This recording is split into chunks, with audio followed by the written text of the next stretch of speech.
उस दिन भगवान शिव का और दत्त भगवान का अभिषेक होता है। तो दत्त मंदिर से के ठीक सामने से ये सहस्त्रधारा के लिए रास्ता आगे बढ़ता है। और अब मैं और दोस्तों मैं आ चुका हूँ सहस्त्रधारा पर। आज ज़्यादा खाने का मन नहीं है। और दोस्तों अब मैं फ़िलहाल जिस अगले पॉइंट की ओर बढ़ रहा हूँ वो पॉइंट है सहस्त्रधारा, जहाँ से कहते हैं कि नर्मदा ढेर सारी धाराओं में बटी हुई दिखाई देती है। हालांकि अभी मुझे अंदर पता चला है कि चूँकि काफ़ी ज़्यादा बारिश हुई थी और जो नर्मदा का माँ नर्मदा का जो पानी है वो महेश्वर में अंदर तक आ गया था। तो पानी अभी मटमैला भी है क्योंकि उसमें मिट्टी मिली हुई है। और साथ ही चूँकि पानी ज़्यादा है तो उस वजह से सहस्त्रधाराएँ देखने को तो नहीं मिलेंगी, लेकिन फिर भी उस पॉइंट तक मैं आपको लेकर जा रहा हूँ। जब आप धामनोद रोड पर होते हैं तो बीच में ही टर्न लेना होता है। यदि आप धामनोद साइड से आ रहे हैं तो आपको राइट टर्न लेना होगा सहस्त्रधारा तक आने के लिए। बीच में एक जगह जहाँ पर डिवाइडर है और वहाँ से फिर अंदर की ओर चलकर इस रास्ते पर आपको लेकर जा रहा हूँ। जब आप सहस्त्रधारा की ओर बढ़ते हैं तो श्री क्षेत्र दत्त धाम सहस्त्रधारा जलकोटी मंदिर पड़ता है रास्ते में, और फिलहाल मैं उसी के बाहर हूँ।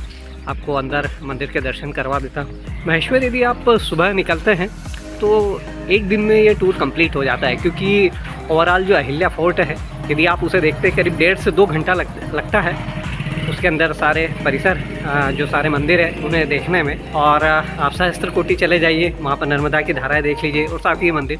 तो ओवरऑल सुबह यदि आप इंदौर से आ रहे हैं तो जल्दी निकलिए, 9-10 बजे तक यहाँ पहुँच जाइए। और शाम होते होते आप यहाँ से चाहे तो ओंकारेश्वर जा सकते हैं या फिर वापस इंदौर की ओर बढ़ सकते हैं।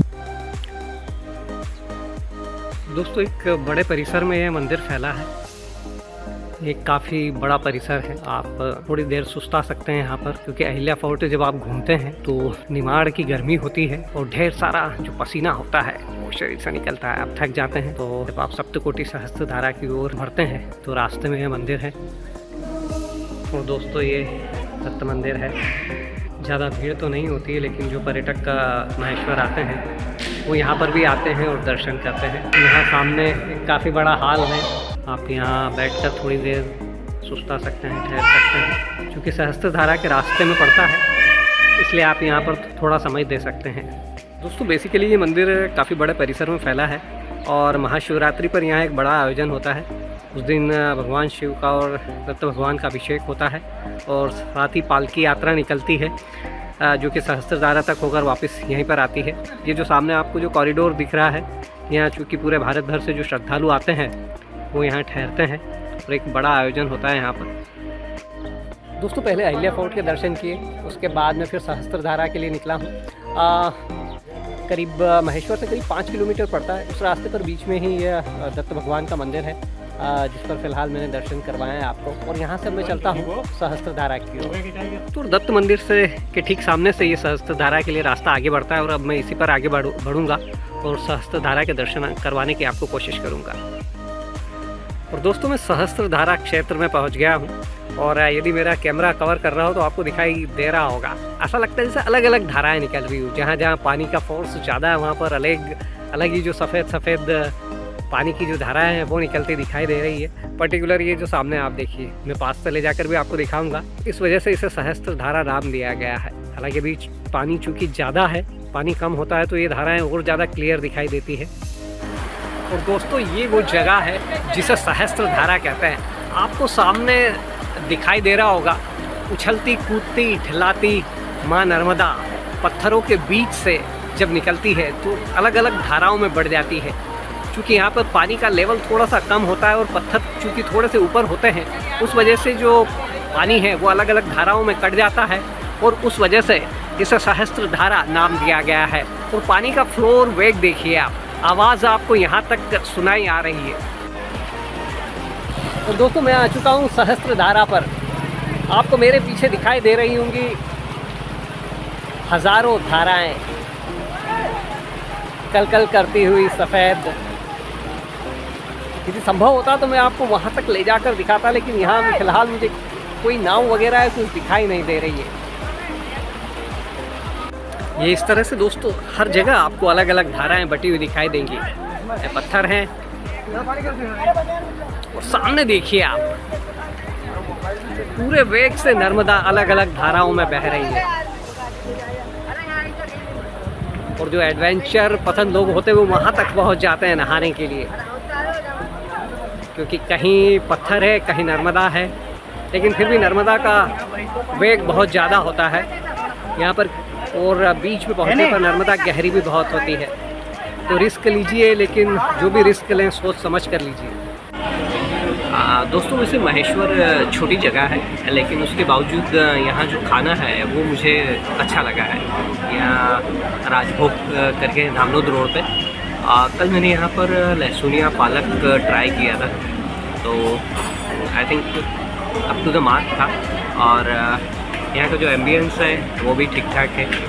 इसी धामनोद रोड पर आपको 2 और होटल मिल जाएंगे, एक देवराज है, एक रियल पैलेस है। ये दोनों लॉजिंग भी है वहाँ पर, और साथ ही वहाँ फूड भी सर्व करते हैं। मैंने ट्राई नहीं किया है, आज मेरा ट्राई करने का मन था, बट फीलिंग वेरी लेज़ी, बहुत आलस आ रहा है। अभी भी मैं सो कर उठा हूँ और सुबह फिर से ओंकारेश्वर के लिए निकलना है, तो इट इज़ डिफ़िकल्ट।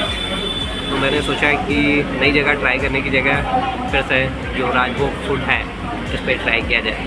यदि आप नॉनवेज वगैरह चाहते हैं, यदि आप नॉन वेजिटेरियन हैं, तो इसी के बगल में सटा हुआ एक इंडियन हेरिटेज करके है। वहाँ का रश देख कर मुझे लग रहा है कि शायद वो भी खाना अच्छा सर्व करते होंगे। सो इन दैट वे आप महेश्वर में अच्छा खाना पा सकते हैं इतना के देखते हुए। आज चूँकि मुझे बहुत ज़्यादा भूख नहीं लग रही, तो मैंने हॉट एंड सोर सूप ऑर्डर किया है, और साथ में हाफ बटर खिचड़ी। देखते हैं इसका टेस्ट कैसा रहता है। And this is the ambience of Rajbhog. छोटा सा रेस्टोरेंट है, चूँकि टाउन भी छोटा सा है, कस्बा भी छोटा सा है ये, और सिंगल डे टूर प्लान कर सकते हैं आप, 2 दिन की ज़रूरत नहीं है। लेकिन क्योंकि मेरा ब्लॉगिंग टूर है और मैं थका हुआ था, इसलिए आज मेरा दूसरा दिन है यहाँ पर। लेकिन कल सुबह मैं ओंकारेश्वर के लिए निकल जाऊँगा। दोस्तों मेरे सामने हॉट एंड सोर वेज सूप आ चुका है। मैंने हाफ डिमांड किया था, हालांकि बनता नहीं है, लेकिन मेरे ज़ोर देने पर उन्होंने शायद सर्व किया, और साथ ही हाफ बटर खिचड़ी है। आज ज़्यादा खाने का मन नहीं है। सो नाउ लेट्स ट्राई किस तरह का टेस्ट है।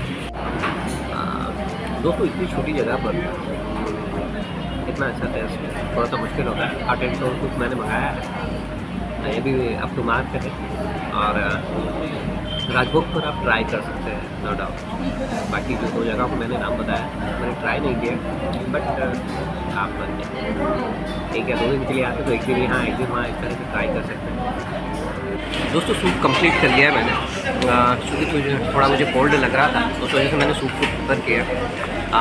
बट जो बटर खिचड़ी है उसमें मुझे एक चीज़ डिसअपॉइंटेड कर रही है, उसकी क्वांटिटी एज़ पर रहे 90 रुपीज़ का हाफ प्लेट है, लेकिन जो क्वांटिटी आया है वो हाफ की जगह मुझे ऐसा लग रहा है कि क्वार्टर है वो।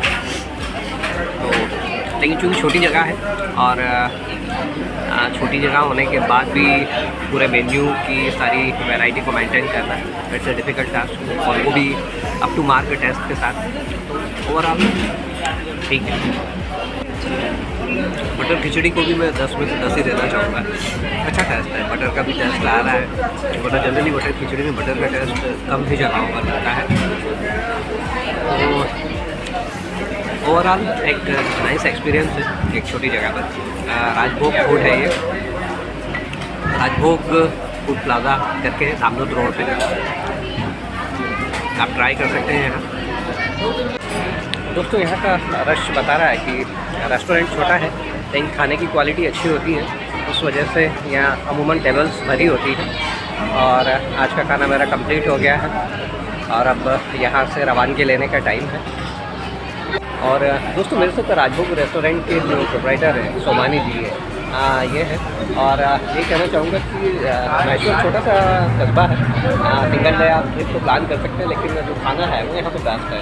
मैं कल आया था, और कल मैंने लहसुनिया पालक ट्राई किया था, और आज क्योंकि ज़्यादा खाने का मन नहीं था, हॉट एंड सोर सूप ट्राई किया। तो खाना अप टू मार्क है, आप यहाँ ट्राई कर सकते हैं। और इसी धामनोद रोड पर एक 2 और होटल है, देवराज है, रियल पैलेस है, वहाँ का भी मैंने सुना है। यदि आप नॉनवेज में इंटरेस्ट रखते हैं तो इसी के बगल में इंडियन हेरिटेज है, तो you can have a try.